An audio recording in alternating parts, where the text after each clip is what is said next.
Buenos días, esta es mi 57ª presentación, bienvenidos. En todas las demás hemos estado revisando la doctrina de lo uno y lo múltiple, o sea, la filosofía. Parte de la filosofía, del deber del filósofo, es aconsejar. Sócrates dice, el filósofo debe aconsejar al que gobierna, mas no ser gobernante, para no estar tentado por el poder. Y Aristóteles también dice que el filósofo debe ser la última, lo más sagrado de las artes, y debe dictar las leyes. Entonces, creo que es de interés para el tema hablar sobre el capitalismo y el comunismo, porque hasta hace poco todos los países estaban regidos por reyes, y el reinado, o sea, los reyes, venían de cientos de miles de años de antigüedad. El rey tiene una antigüedad muy larga. El rey primero era jefe de tribu, jefe de familia antes de ser una tribu, jefe de clan antes de ser una tribu. O sea, la jefatura siempre se pone en una persona y después se impone la monarquía para poder evitar las luchas por el poder. La monarquía tiene que tener reglas. Esas fueron reglas que funcionaron durante miles de años, miles y miles de años, centenas de miles de años, y de repente desaparecen y sale todo explicado en base a capitalismo y comunismo. Eso yo no lo entendía de joven, y me parece que ahora puedo tratar de explicarlo. Dedico esta plática a la gente joven que aún puede hacer algo con esta información, porque nosotros pues ya vamos de salida. Dedico esta presentación a mi hermano menor Alejandro, fallecido prematuramente. Mi familia es de la democracia. Mi mamá era muy instruida, era profesora y poeta de altos vuelos. Era una gente de muy alto nivel, la aristocracia del lenguaje. Mi papá era muy instruido, aunque era comunista. Yo me tocó leer los libros de mi papá y no entendí por qué Marx decía que la fábrica robaba al obrero y que tenía que haber una lucha de clases, etcétera, etcétera. A la derecha está mi hermano mayor, ya fallecido. Quiero dedicarles esta presentación también a todos ellos. Todos ellos, yo soy el resultado de lo que ellos me enseñaron. Además, yo sabía que la Constitución mexicana de 1917 fue la primera constitución socialista del mundo, y a México le llamaron Soviet México. Conseguí esta información. Resulta que la Constitución del 17 se basó en el programa del Partido Liberal Socialista, que se llamaba Anarquista Comunista. Este ejemplar de varias páginas fue publicado en San Luis, Missouri, en 1906, porque lo tenía prohibido en ese tiempo don Porfirio. 250,000 ejemplares, más luego 500,000 ejemplares para ser distribuidos en América Latina, México, Europa, etcétera. ¿Quién pagó esa publicación? Porque fue publicado en San Luis, Missouri, no en español. Así que no creo que los de San Luis, Missouri, hayan leído este periódico. No creo que haya muchos lectores hispanos. Entonces fue una impresión para propaganda, y provocó varias huelgas, y estuvo como la de Río Blanco y de Cananea. Ya se estaba moviendo mucho los socialistas, porque este partido liberal mexicano se llamaba anarquista socialista, y muchos de sus puntos, sobre todo la lucha anticlerical, el cierre de las iglesias o cobrarles impuestos, la prohibición de enseñar a la población, la suspensión de las escuelas católicas, etcétera, están en este programa anarquista y fueron plasmados en la Constitución en varios artículos, el 130 y otros más. Entonces, ¿cómo es posible, está yo muy confuso, que seamos un país básicamente comunista junto al más grande anticomunista del mundo, o sea, a los Estados Unidos? Si Estados Unidos fue a Vietnam, dice que para evitar el avance del comunismo, allá por los 50 y tantos, 60, ¿cómo demonios el vecino de Estados Unidos es comunista? Esas son cosas que yo no entendía. Este es el esquema que voy a tratar de andar fabricando. Miren, antiguamente todo lo que había eran familias que se desplazaban, grupos homínidos que se desplazaban en formas pequeñas, porque la tierra no daba para un grupo grande. La tierra dio para grupos grandes que empezaron a ser invasivos hace unos 200,000 años, cuando se inventó en África la ganadería. Y después la tierra dio para grupos grandes cuando ya en el resto del mundo se inventa la agricultura. Pero la agricultura se inventa con muchos problemas. Las tribus ganaderas que andaban por ahí errantes tratan de asaltar las partes donde hay comida, y entonces la agricultura, cuando se fundan ya las ciudades, ya tiene que tener un monarca o jefe de ciudad o rey de ciudad, que para poder proteger la ciudad y ordenar la defensa. Entonces tenemos la familia, clan, tribu, etcétera, hasta que al fin se da el reinado y las monarquías. La monarquía tiene que estar bien establecida quién va a ser el rey en caso de que falte alguien, porque las luchas por el poder conducen a la anarquía. La monarquía es la base de todo el sistema político en la antigüedad, y podía volverse democracia. Por ejemplo, Roma tenía el emperador, que era parte de ser un rey, pero el emperador era moderado por el Senado, donde había la parte de los pobres y los ricos, y eso moderaba la acción del rey. En Inglaterra se acuñó la frase: el rey reina, pero no gobierna. El problema era que el rey tenía que ser, pues era por costumbre, rey. Y sin embargo, tenía que haber algún parlamento, alguien que moderara al rey, aunque en ocasiones se necesitaba alguien que incluso burlara todos los escaños y se nombraba dictador. En Roma, el monarca era el emperador, pero estaba en demócrata el Senado, y la dictadura era impuesta en casos de emergencia. El mejor caso del dictador romano es Cincinato, que estaba, según dice la historia, arando su campo con bueyes y arado, y le avisan de que hay una invasión, deja el buey y el arado en su campo, marcha inmediatamente al ejército, derrota al invasor y regresa a su campo. O sea, todo tiene su razón. La democracia se inventó en Grecia, pero Grecia era Atenas. Entonces la democracia a la ateniense no es la democracia a la mexicana, donde se está tratando de extender el voto a los 16 años y votan la gente que no tiene ningún conocimiento. Esa no es democracia. La palabra democracia nada más quiere decir que no hay un rey con poder único, sino que hay un grupo de lo que antes sería el Consejo de Ancianos, que asesora al rey y limita el poder del rey.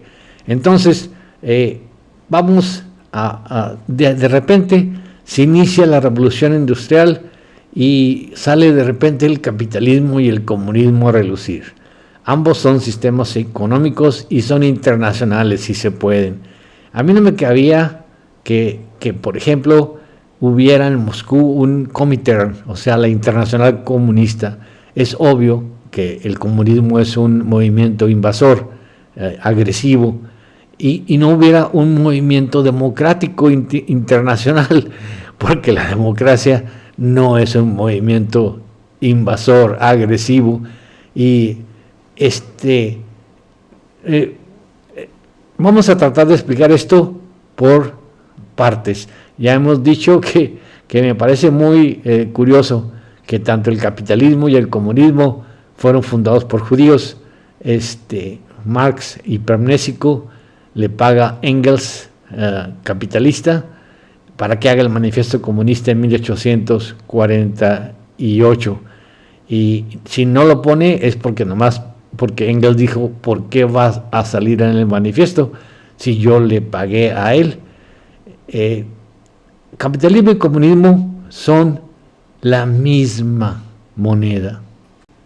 En nuestro esquema, Marx queda en el Profesional de la Memoria, en Londres, resume, Engels le dice lo que tiene que hacer, qué tipo de invento tiene que hacer, y en Londres, en la biblioteca pública, él dice, ya me eché la física lista, ya resumí la biología, o sea, resume, es un resumidor de la biblioteca pública de Londres, y hace todo inventando el comunismo para los fines de Engels.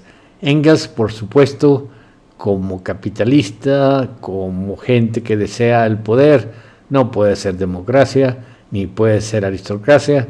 Así queda en el sitio de ignorante, simple, permanente.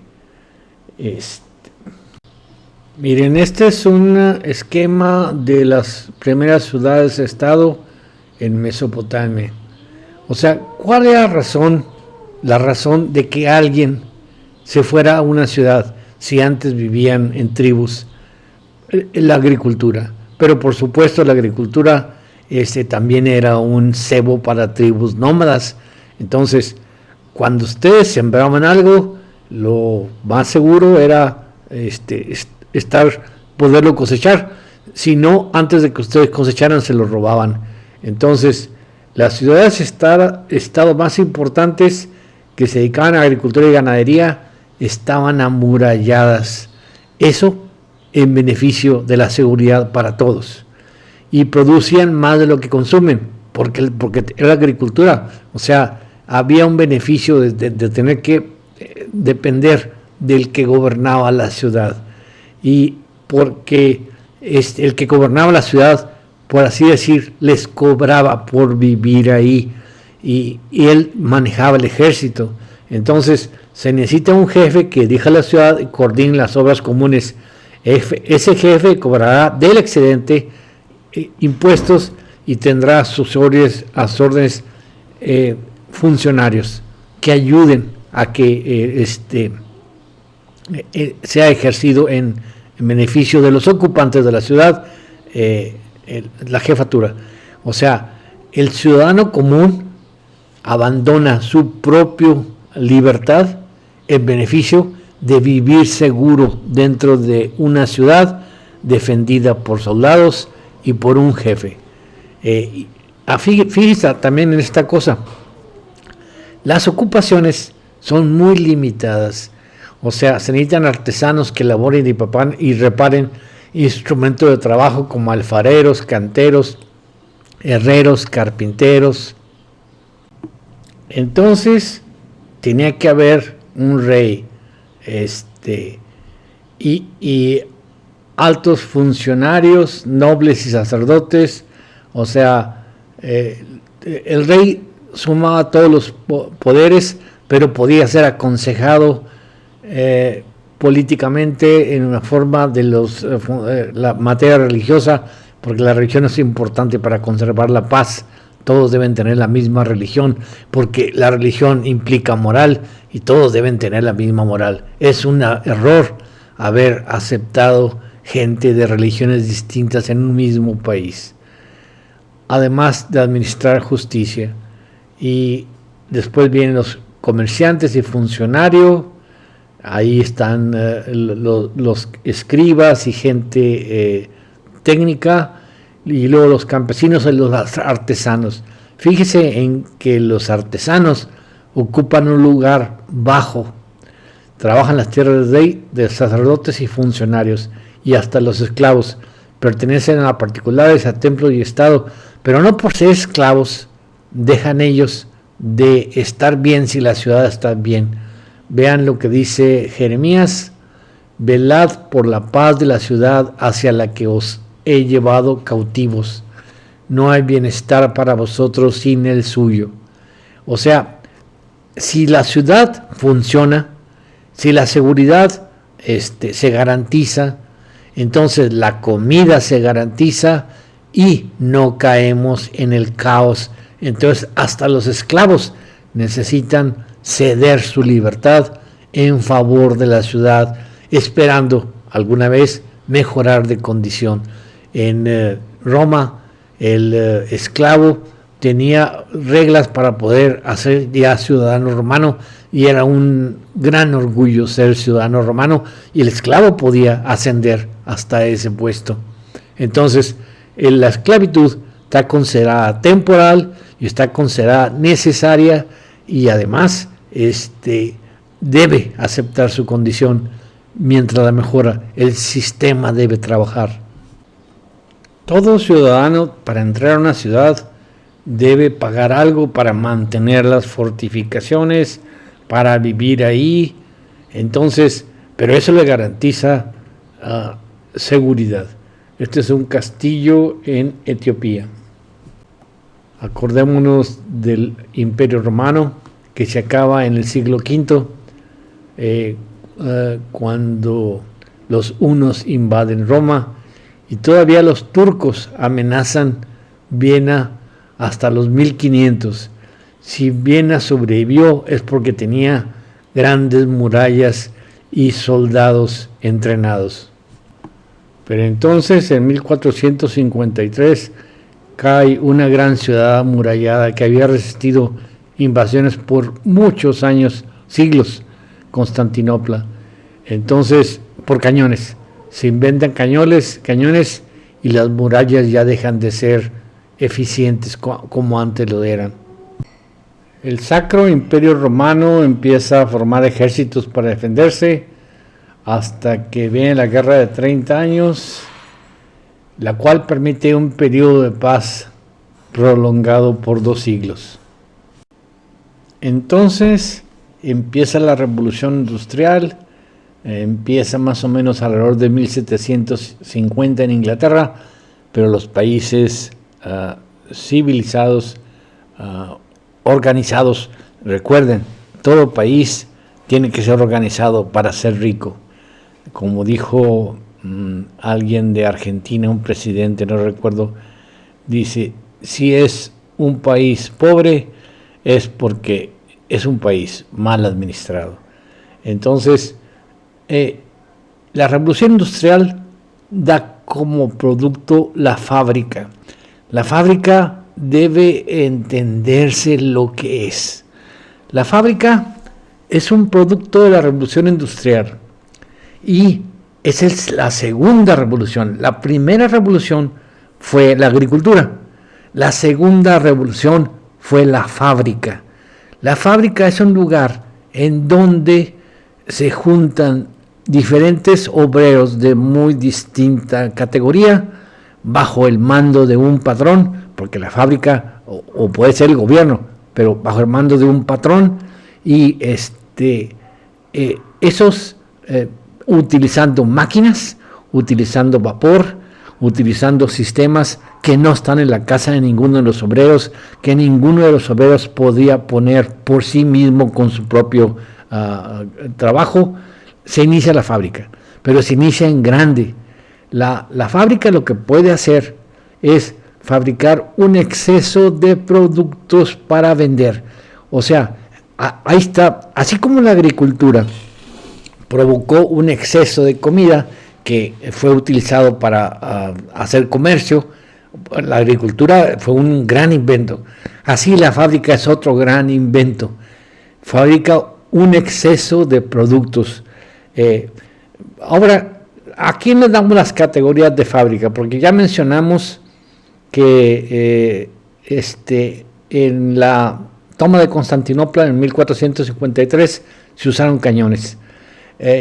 Yo ya he visto la serie en Netflix de el Imperio Otomano, la formación del Imperio Otomano.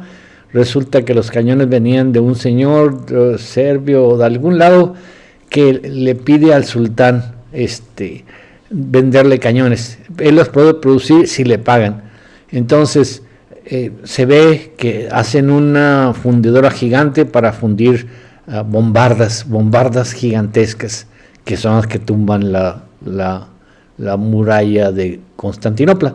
Ahora, ¿esa es una fábrica? No, porque el chiste es, se pueden hacer grandes obras, pero la fábrica las debe producir en forma rutinaria y dar un exceso de productos que van a estar listos para comercio. O sea, la fábrica tiene que ser entendida como una nueva forma de lo que provocó la agricultura, o sea, un exceso de productos para vender. Esa no fue fábrica, esa fue una empresa. A la vez también el gobierno puede hacer empresas para poder fabricar tanques, por ejemplo, pero nunca va a haber, no puede llamarla a eso fábrica porque no produce exceso de productos para vender, o sea, no modifica el comercio.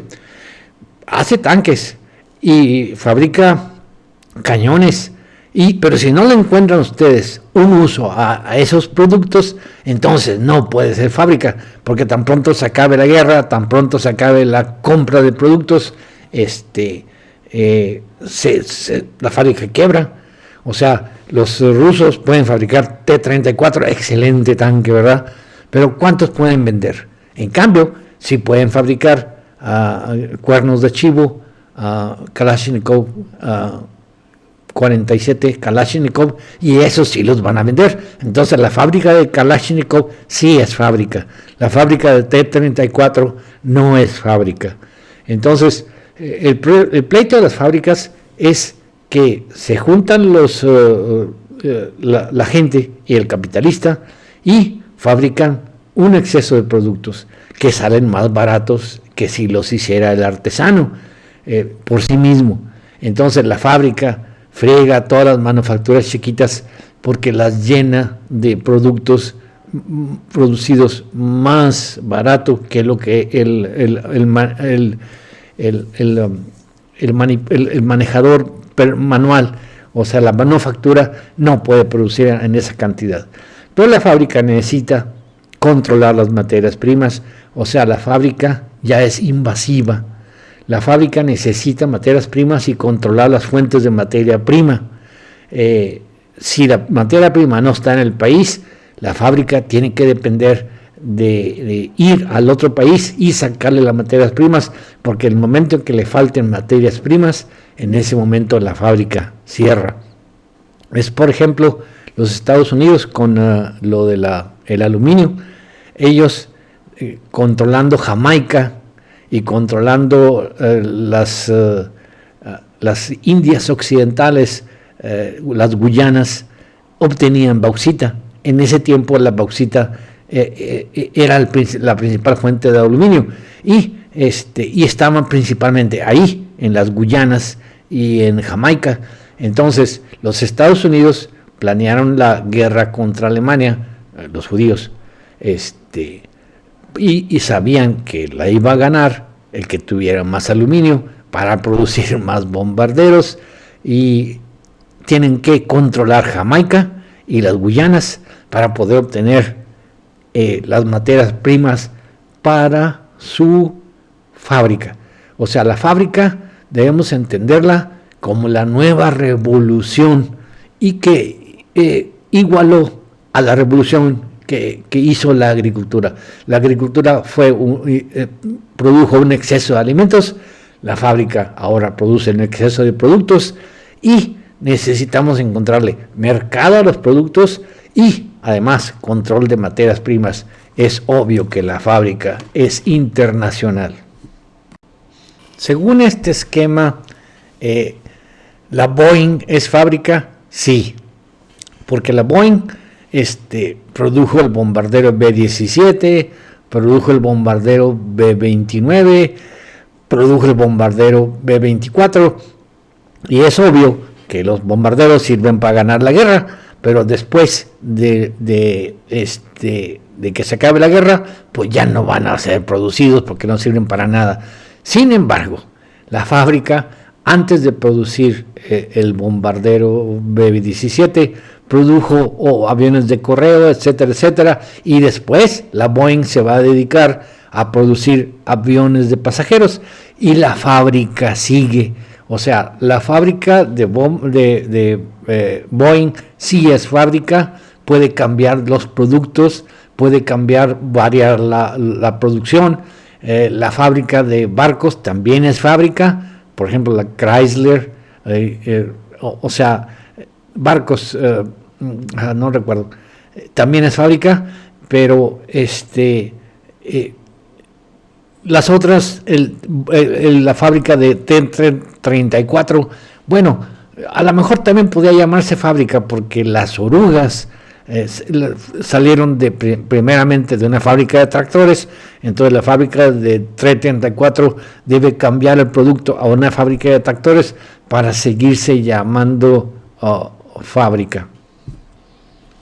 Volvamos al mismo esquema. Ya hemos revisado la parte del medio y la parte de abajo. La monarquía, o sea, los jefes de tribu, reyes reyes, etcétera, se mantuvo por cientos de miles de años. Ese era el sistema de mantener al ciudadano en la ciudad con cierta seguridad, porque fuera la ciudad nada más los lazos de sangre lo salvaban de otras gentes. A medida que Europa se hace estable y las invasiones de los externas se tranquilizan y empieza a manejarse el dinero, la monarquía queda de repente obsoleta o capaz de ser cambiada. La monarquía limitaba el acceso a la tierra, porque básicamente todas las tierras eran del monarca y los condados y las áreas especiales pertenecían a una gente, o sea, lo que se repartía era tierra, pero la tierra nada más es capaz de dar cierta prosperidad para mantener a la gente alimentada, para mantener a la gente feliz, más o menos, pero no hay mayor capacidad. Cuando se inventa la revolución industrial, entonces las fábricas tienen un exceso de producción y el producto per cápita aumenta y el dinero aumenta. Ya el dinero había estado aumentando por gente que no podía tener tierra, los judíos. La casa Fugger, Rothschild, Rockefeller, Warburg, etcétera, están poniendo sus bases como prestamistas, pero necesitan mover más el dinero y el capitalismo, o sea, la industria les permite poner plantas industriales que van a sacar más artículos, más variados, más pesados, o sea, de repente la producción se vuelve industrial, ya el artesano ya no trabaja solo, el científico ya no trabaja solo, todos se juntan para poder hacer productos y esos productos, siempre y cuando la fábrica produzca más y venda su producción, hacen ricos a los que tienen la fábrica. Entonces el dinero judío se va a meter al capitalismo, pero o sea, a las fábricas, pero en las partes donde no puede pagar barata la mano de obra, como Estados Unidos, pues la tienen que pagar cara, y esas partes van a aumentar su bienestar. Pero ahí les va la otra moneda: tienen que inventarse el comunismo, porque el capitalismo tiene una limitación de donde están las fábricas. O sea, Inglaterra primero en 1750 y después Estados Unidos y Alemania y todo, no podrá conseguir mano de obra barata. Entonces tiene que ir a los países que son pobres para implantar el comunismo, que es lo mismo. Es poner fábricas y dominar el sistema, porque el capitalismo tiene que vender su producción. O sea, es un sistema ya internacional, no hay nada de nacionalidad ya, se tiene que vender la producción de las fábricas, y lo mejor es el sistema comunista para poder controlar a los países pobres, hacer que consuman lo que producen las fábricas que están en manos de los capitalistas. Y además tiene otras grandes ventajas. El comunismo implanta ya la dictadura, pone a trabajar a la gente que estaba desorganizada sin trabajar y los ata como esclavos. Todas las cosas que provocan riqueza son del país. El comunismo aumenta la burocracia, aumenta la demagogia. O sea, es un uso de los idiotas para fines de la gente rica. Y en las partes donde hay democracia, pues apoyan a sus industrias para que también vendan sus productos. En otras palabras, el comunismo no se inventó como una ideología. A Marx le pagaron para que lo hiciera ideología para pendejos. O sea, nada más funciona para tontos, para gente que no tiene capacidad intelectual. Entonces lo inventan para llenarle la mente el obrero, como decía el que hizo 1984, George Orwell. Decía, al obrero, o sea, al proletario, se le puede dejar tener libertad en su capacidad para desarrollar su capacidad intelectual, y al cabo no tiene ninguna capacidad intelectual. Y no se inventó el comunismo para eso, sino para distribuir a su modo y a su conveniencia la producción industrial. O sea, el capitalismo tiene que ser internacional, porque tiene que controlar la mano de obra y la materia prima, tiene que controlar la venta de productos y la venta y la compra de insumos para la fábrica. La fábrica es una empresa que funciona bien si la alimentan por atrás y si pueden sacar lo que va produciendo por delante. Si no, no funciona. Entonces, la revolución industrial forza a inventar el capitalismo.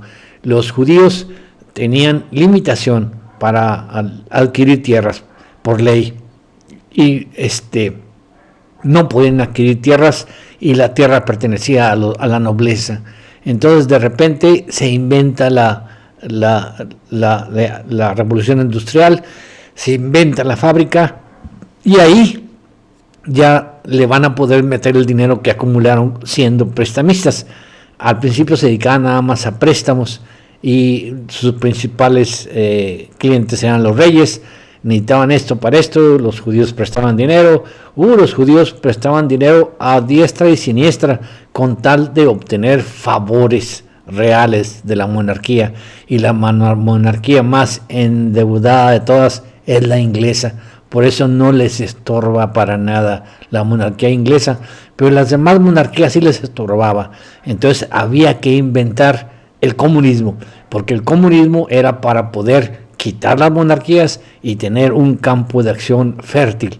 la principal interés del comunismo no es lo que dice esta J.D. Kolponesky, que se inventó para hacer ricos a los pobres y para paliar la desigualdad social.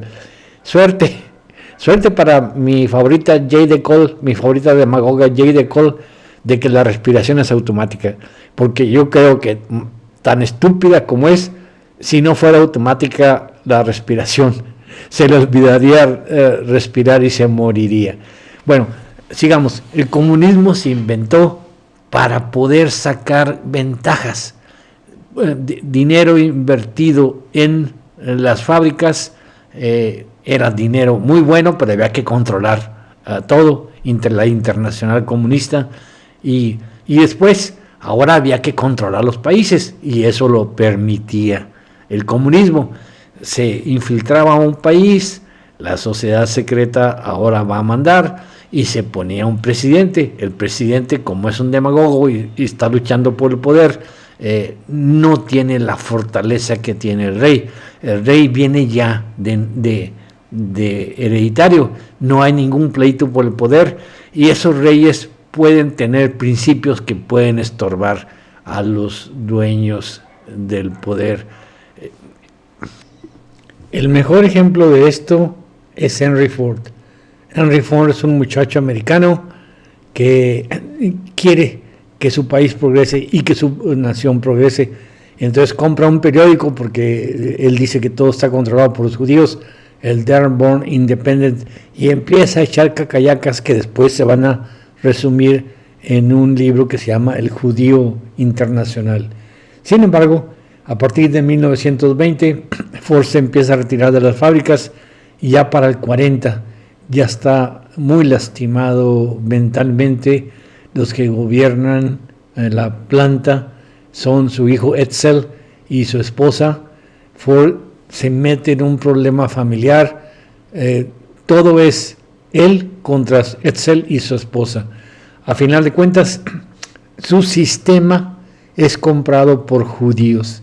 Hay una película que se llama Ford contra Ferrari, donde según esto sale Henry Ford II. Ese Henry Ford II ya no era dueño de la fábrica. Los judíos compran las acciones de la Ford y ya pertenece la fábrica a los judíos, tanto que el originario Ford peleó contra ellos, acaba perdiendo la fábrica. Dice ahí, creó el modelo de la producción en cadena. Este sistema llevaba aparejada la utilización de maquinaria especializada y un número elevado de trabajadores en plantilla con salarios elevados. Eso es lo que el comunismo trata de evitar. O sea, lo que el comunismo trata de hacer es trabajadores con salarios bajos para que les reditúe más a los judíos. Su visión era que el consumismo aceleraba el progreso. Así quedan los nuevos sistemas en este ejemplo que ya habíamos puesto. En lugar del rey está la élite secreta. Judíos, masones y todo. Miren, yo no traigo nada contra los judíos. En realidad yo tengo parientes que están casados con judíos y entonces pues son judíos y son muy buenas gentes. Los aprecio mucho. Simplemente uso a los judíos no porque tengo judiofobia, sino porque me sirven para entender el mundo. Si tuviera un botón para exterminar a los judíos, yo no lo aplastaría. Porque imagino que el mundo es así, yo no lo hice y en lugar de los judíos habría otra cosa. No puedo arreglar el mundo, nada más puedo explicármelo a mí mismo, y los judíos es muy importante para poder explicarme mi mundo. Entonces queda la élite secreta y luego queda ya el presidente, ya no queda un rey. El rey solamente queda en Inglaterra, pero es una monarquía, la monarquía inglesa, la de los Windsor, es una monarquía muy manejada. Miren, ya la reina Isabel tiene 90 y tantos años y el próximo futuro gobernante va a ser William, la esposa de William, una mujer, no me acuerdo el nombre, ya anda en causas projudías, ya anda entrevistando a las víctimas del Holocausto. O sea que es una monarquía, los Windsor, muy pegada a los israelitas desde los tiempos de Israel. Entonces, la monarquía inglesa no les impide a los judíos gobernar desde ahí y no les conviene quitar la monarquía inglesa tan obediente. Pero en los demás países sí les conviene, porque tienen al presidente. El presidente, ya dijimos, es un demagogo, entre más estúpidos, más presidenciables, y luego pues tienen a todos los altos funcionarios, la SEP, toda la gentuza que tiene alguna ganancia económica en el poder, está ahí en el gobernador, y luego pues tienen a los sindicatos que extorsionan a los obreros, tienen a los técnicos que son extorsionados por los sindicatos, a menos que realmente los necesiten para fabricar algo, y los obreros ocupan el lugar de los esclavos. Eso es lo que queda. En otras palabras, comunismo y capitalismo son lo mismo. El dinero aplicado a las industrias, porque las industrias dan mucho que ganar. En los países donde la gente por sí misma ha hecho su industria y compite con el mercado, como Estados Unidos, Inglaterra, Europa, en esos países nada más se meten en la forma de dinero para apoyar a los industriales. Sin embargo, en los países que no están bastante industrializados, ahí se meten para imponer el comunismo y ahí hacen que se vendan los productos de las industrias de los países industrializados o además controlan ganancia extra los puestos de gobierno. También los controlan en Estados Unidos, pero menos aparente que en los países comunistas. En los países comunistas pobres, la burocracia es la gran ganancia y aparte están apoyados por el capitalismo de otros países. El dinero se mueve, el ejército de otros países se mueve para poder que el país pobre sea comprador, tenga el mercado capturado y sea también exportador de materias primas, forzoso, no tienen que pedirle permiso. Entonces, comunismo, capitalismo es un movimiento internacional que trata de mantener el capital funcionando, ocupar los países pobres, hacerlos, exprimirlos más, hacerlos comunistas, pagarles poco a los obreros, y los países ricos pues ni modo, tienen que pagar caro la mano de obra, y secundariamente el país como Estados Unidos se vuelve rico, pero el país pobre no, se vuelve siempre más pobre con el capitalismo, comunismo, que es lo mismo, es nada más la aplicación del mismo sistema en distintos países por la misma gente. Esta diapositiva ya la he presentado, lo único que me interesa es que lo que dice: un país industrializado es un país organizado. Ahora, un país organizado puede ser organizado con muy altos salarios y organizado con muy bajos salarios, o sea, como esclavos, los países comunistas. Esta diapositiva la usé para explicar que la percepción simple puede fabricar los diseños y después puede fabricar la planta completa, nada más con pura percepción simple, sin ningún tipo de inteligencia. Esta diapositiva ya la he presentado antes. Está Juárez y Lázaro Cárdenas, ambos son masones. Es una varita mágica la masonería. Al ciudadano que no es judío le permite acceso al poder y a la vez a los judíos les permite acceso a que esos imbéciles, entre más indígenas parezcan, más validero lo consideran. Juárez era totalmente indio, pero eso les convino a los ingleses para que digan, para que vean los mexicanos que también los indios pueden.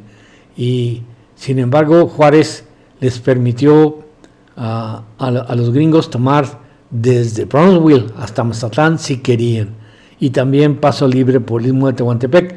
Ojalá hubieran aceptado para ya todos pertenecer a Estados Unidos. Eso hubiera sido lo mejor para los que vivimos en el país, pero desgraciadamente los gringos estaban en problemas con la guerra de secesión, ya se estaba fraguando, y el hacer un México que dependiese o que fuera intervenido por Estados Unidos tenía muchos problemas. Primero decían, bueno, sí, denos el país, pero sin mexicanos.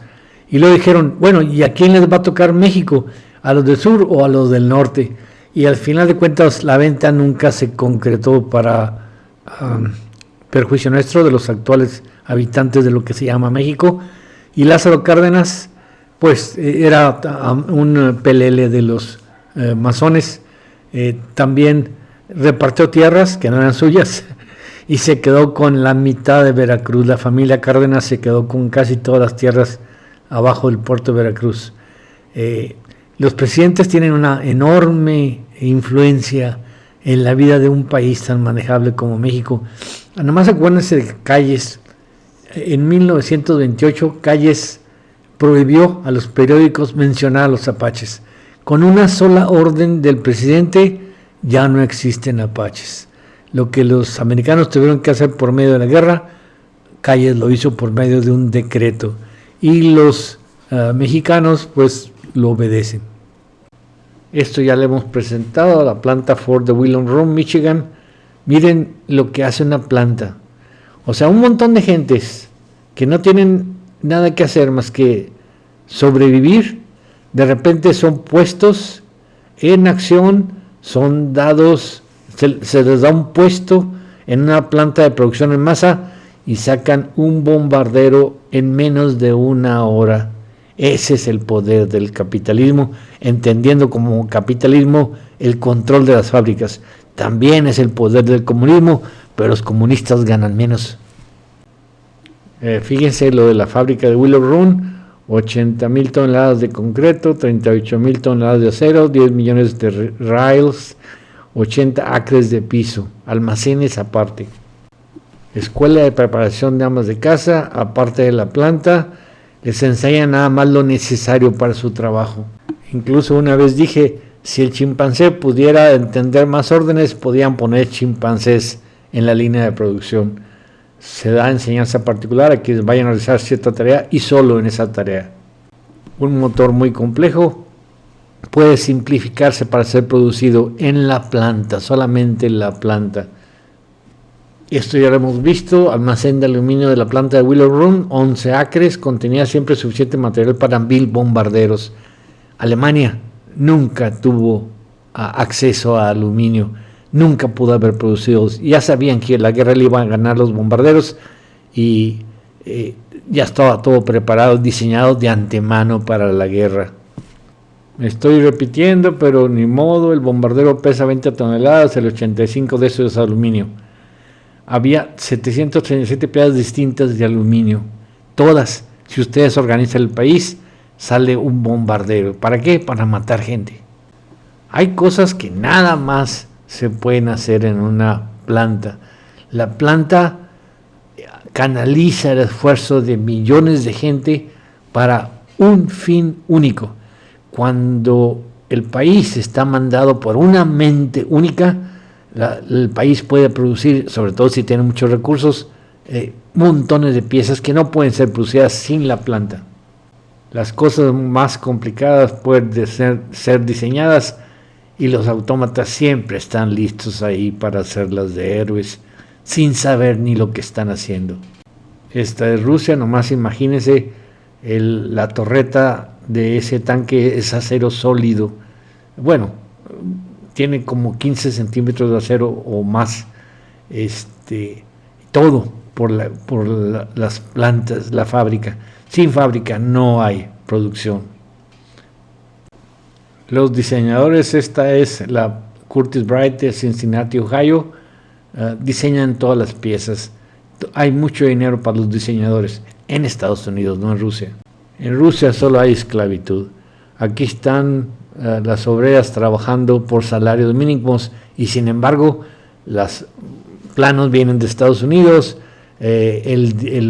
si no lo hacen, las matan, y entonces así funciona en las fábricas. O sea, capitalismo y comunismo es lo mismo, manejado por judíos, pero se está complicando la cosa porque ahora China está también teniendo fábricas. Estas exhibiciones de soldados, como la esta de Nuremberg, creo que en el 70 y tantos, fueron pagadas por judíos. Había que hacer lucir a Alemania una potencia que pudiera amenazar al mundo y a los soldados como robots. Este payaso estaba al servicio de las élites judía. Ellos le daban el dinero por abajo del agua para que hiciera todas las idioteces que hizo. Este es un ejemplo muy claro de lo que son las fábricas. En la guerra de secesión americana, que empieza en 1861 y termina en el 65, estaba el norte, que era industrial, y estaba el sur, que era aristócrata, agricultor. Entonces, era obvio que el que iba a ganar la guerra a la larga era el industrial. ¿Qué ganan con tener prácticamente la misma cantidad de gente? Eran en total 11 millones de gentes y más o menos quedaban 5 millones de un lado y 5 millones del otro. Pero los 5 millones del sur no tenían industria. Los 5 millones del norte sí la tenían. Si ustedes quieren fabricar una pieza monstruosa como esta, se necesita una industria. La industria es la que organiza la fábrica, es la que organiza el vertido de metal, la que organiza el aprovisionamiento de material, etcétera, etcétera, etcétera. O sea, la industria es la parte organizada de la humanidad que puede fabricar cosas que la parte desorganizada no puede fabricar. Cuando le meten capital a la industria, tienen que meterle capital a todo el sistema, porque esta industria es internacional. Tienen que controlar la producción de la fábrica, tienen que controlar los insumos que le llegan a la fábrica, tienen que controlar la venta de lo que produce la fábrica, y entonces tienen que inventar guerras, tienen que inventar cosas para poder que se venda eso. El norte fue el que le declaró la guerra al sur porque se necesitaba una guerra para poder financiar las industrias del norte. Lo de arriba dice: de alguna forma alimentar algo destructivo otorga el permiso para usarlo, puesto que eso es muestra de inteligencia. Ya hemos discutido mucho eso. Bueno, vamos a terminar el esquema. Y vamos en que las monarquías es el sistema tradicional de gobierno hasta que surge la revolución industrial. La monarquía maneja las tierras, la monarquía es rica por las tierras, pero la revolución industrial ya no necesita de tierras. Y sin embargo es una revolución, se puede manejar mucho dinero en la revolución industrial. Entonces los judíos, que por naturaleza no son industriales, son banqueros, se van hacia la revolución industrial, hacia la producción, y también al mismo tiempo se van hacia el comunismo, el manifiesto comunista de Engels. ¿Por qué? Porque ellos ya tienen el control de países, y lo que quieren es que esos países ahora tengan un sistema de gobierno que les permita a los comunistas manejar el país, manejar la tierra, manejar todos los bienes del país en beneficio de él, y aparte en beneficio del capitalismo de otros países que necesitan vender su producción a esos países comunistas. A los países comunistas les ofrecen libertad, igualdad, fraternidad, lo mismo que ofrecieron los de la Revolución Francesa, pero pues creen eso, está canijo. Les dicen que va a ser una dictadura y se las cumplen. Eso sí, el comunismo es dictadura, pero les van a decir una dictadura del proletariado. Eso el pobre proletario no lo sabe. Como dice George Orwell, el proletario le pueden poner la libertad de conciencia, porque después de todo no tiene ninguna conciencia. Mi papá fue comunista. Yo más bien diría que fue idealista. De repente creyó, y toda la gente de su época creyeron en que el comunismo realmente era una cosa buena. Mi mamá, que era poeta, hubiera contestado, si le hubieran preguntado sobre el tema, bueno, del dicho al hecho hay mucho trecho y el prometer no empobrece. Y aquí me paro en cuanto a discutir lo del capitalismo y el comunismo. Ahora, déjenme hablarles de otra cosa que también podía ser resultado de un país capitalista de allá de la época del 2600 a.C., Harappa, y cómo construyeron las pirámides. Miren, esta es las 3 pirámides: Keops al frente, Kefren y Micerino. Bueno, la de mero atrás no sé si es la de Micerino. La de Micerino tiene un hoyo, ahorita vamos a verla. Pero vean, una de las pirámides todavía tiene revestimiento y punta, la segunda, la de Kefren. Mientras que la de Keops no tiene ni revestimiento arriba ni punta. Algo había. La más lujosa de las 3 pirámides es la de Keops, y algo había ahí arriba que se robaron. Esta es la de Micerino. Se puede reconocer fácil porque es la más pequeña, y le hicieron una excavación. No sabemos si para sacar piedra, que no creo, porque hubieran sacado piedra más fácil de la orilla, o por llegar a alguna cámara que contuviera oro o alguna cosa valiosa. Pero fíjense la base de la de Keops. O sea, esta base permaneció oculta durante milenios porque estaba tapada por la arena, y cuando se limpió la pirámide se vio que aún había base. Toda la pirámide de Keops estaba revestida con este revestimiento de blanco. Ha de haber brillado enormemente, y arriba tenía algo en los 7 metros que le faltan. Sin embargo, la gente fue explotando la piedra caliza, se la llevó para sus palacios, y la pirámide quedó como un esqueleto de piedras, y aún así es hermosa e imponente. Aquí se nota bien claro que la pirámide de Keops está truncada. Esta es la vista desde un restaurante que ve a la pirámide de Keops. Vean, se ve perfectamente truncada, y la pirámide segunda, Kefren. De que los egipcios no construyeron la pirámide de Keops es que esta es demasiado perfecta, es la mejor de las 3 pirámides. Y vean nada más la pirámide que trató de construir su papá, Seneferu. Se estaba rajando, tuvo que cortarse rápido, le llaman truncada. Esta es la base de la pirámide de Seneferu. No se quejarán, le estoy dando una vuelta por Egipto sin tener que aguantar el calor, ni que los rafagueen desde el aire los egipcios, como hicieron con una camioneta.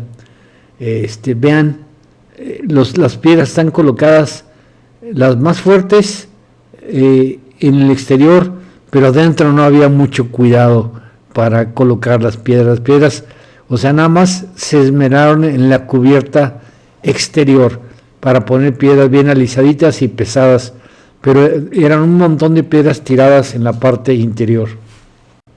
En cambio, la parte interior de la de Keops era todo un diseño artístico. Vean la distancia, 85 metros entre la cúpula que evitaba que el sarcófago se colapsara y la tumba que contenía el féretro del rey. Esta gente sabía lo que hacía. En la de Seneferu, nada más metieron al cadáver, le pusieron las piedras arriba y apilaron piedras hasta que al fin se les colapsó. Aquí, la cúpula de féretro está protegida por muchas capas para que aguante la presión de las piedras, y además hay una cámara que sirve para subir piedra hasta la base de la tumba del rey. Subir piedras no tiene otra explicación para este pasadizo. La que está abajo a la izquierda es la tumba de la reina. Esta es una foto de la hendidura que hay ahí aparentemente para subir piedra. Pero vean la cámara del rey, el perfecto pulido del granito. Esta gente sabía lo que hacía. Miren, este es un arqueólogo subiendo para revisar las losas que están arriba de las cámaras del rey. Mientras adelantaba la construcción y mientras se ponían más piedras arriba de la cámara del rey, estaban vigilando constantemente todas las losas, seguramente con una escalera como esta, hace 4.600 años, vigilando todas las losas para ver si había alguna rajadura y no tuvieran que apuntalar alguna de ellas. Aquí se ven la cámara del rey, las losas de abajo y la forma en que se revisa cada uno de los huecos para ver si alguno de los piedras no se está rajando. Aquí está el arqueólogo subiendo por los huecos que se dejaban para revisar las losas. Vean el granito, que es negro, los huecos entre losa y losa, y después el relleno, que es piedra sobrante de todas las construcciones. O sea, no todo era granito y no todo eran piedras enormes, pero vigilaban el granito que estaba soportando arriba el hueco de la cámara del rey. Aquí vamos subiendo, están los granito de negro y ya empieza a prepararse para las losas finales. Es obvio que Seneferu no pudo haber calculado esto y los egipcios no pudieron haberlo hecho. Vean, esta ya es la preparación para las losas angulares y la cámara de examen va todo hacia arriba, llega hasta el mero techo. Aquí ya está el techo, la última losa, y también se tiene que revisar ese techo. Vean qué perfectamente apoyado está, y el resto es puro pedacería colocada, pero bien colocada. La pedacería sube hasta el tope para ahorrar pulido de piedras. Sin embargo, hay una estructura interna que sostiene la pirámide y que sí está pulida. Este es el arqueólogo echando una mirada a las losas del techo. Ya han pasado unos 4.500 o 600 millones de años y vean cómo podían ellos checar si las losas aguantaban. La pirámide estaba controlada. Esto no lo hicieron los egipcios. Pero esto sí lo hicieron los egipcios. Una piedra de 60 toneladas necesitaba 600 hombres para subirla. Entonces, ¿qué cosa había en Egipto? Mucha comida. Por lo tanto, tenían muchos esclavos, mano de obra baratísima, y podían hacer obras gigantescas que no se hubieran hecho si no hubiera una mente dirigiendo a todos los esclavos. Los esclavos no pudieron haber calculado todo, pero alguien mucho más inteligente o más técnicamente avanzado que los egipcios desarrolló el Keops. Aquí se ve una ranura por la que suben piedras, aunque también se puede subir piedras por los lados. Esas ranuras de perdido suben piedras hasta el nivel de la cámara del rey. Si tuviéramos que hacer subir piedras hasta la total altura de la pirámide, tendríamos que hacer un plano de inclinación gigantesco. Con el sistema de ranuras se puede, incluso a partir de la cámara de Rey, ranuras internas hacia arriba, se puede construir la pirámide con mucho mayor ahorro y eficiencia. Este es un dibujo, pero un dibujo nada más supuesto de cómo está la pirámide por dentro, porque no se puede destruir ya más el monumento que de por sí está destruido. Vean, hay una estructura en medio, o sea, el revestimiento es de piedras labradas, piedras pulidas, el revestimiento ya es muy grueso. Y luego en medio hay morralla, pero también hay una estructura para sujetar la cámara del rey y no permitir que la morralla la moleste. Ahí se ve la subida a la cámara sepulcral del rey, ahí está subiendo. Entonces, están subiendo piedras, seguramente con el mismo sistema, van a seguir hasta el pico. Están subiendo piedras por un modo interno, sin tener que depender de un talud externo que sería excesivo y que se ve en la parte más superior de este dibujito del talud que iría de la arena hasta donde está los 63 metros. Y luego se supone que ese mismo sistema, pero ya quedó enterrado, sirvió para transportar piedras más y más y más arriba, sin necesidad de una rampa tan larga. Se supone que esas rampas laterales que se hicieron a partir de los 63 metros y que están enterradas, avanzan todo hasta el pico. Así subían piedras sin tener que alargar la rampa. Aparentemente no hay ninguna manera de alinear las piedras últimas más que suponiendo que ya las habían subido y las alinean una vez que están colocadas las otras. Si hubieran construido rampas laterales para subir, no hubieran aguantado el peso de las piedras. A esto me refiero. Si suponemos que hubieran hecho una rampa lateral para subir, ¿cómo se agarra esa rampa lateral a la piedra que está ya pulida sin lastimarla? Entonces es imposible este sistema de rampas laterales para ir subiendo las piedras. La obra tiene que haber sido interna. Nomás imagínense si hubiera sido el sistema de rampas laterales pegadas a la pirámide antes de pulirla y después cómo la pulen. Porque la roca pulida tiene que colocarse ya pulido. ¿Cómo darían una vuelta jalando una piedra de 60 toneladas los esclavos en la orilla? ¿Cómo la jalarían en las orillas?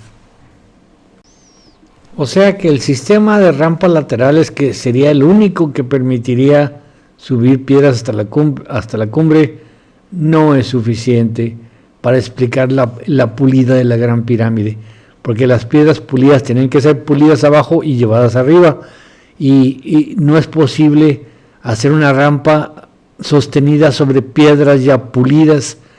Entonces, la Gran Pirámide fue una de las obras de ingeniería, yo creo que la más grande que se ha hecho, el pulimiento de la Gran Pirámide, un pulido perfecto.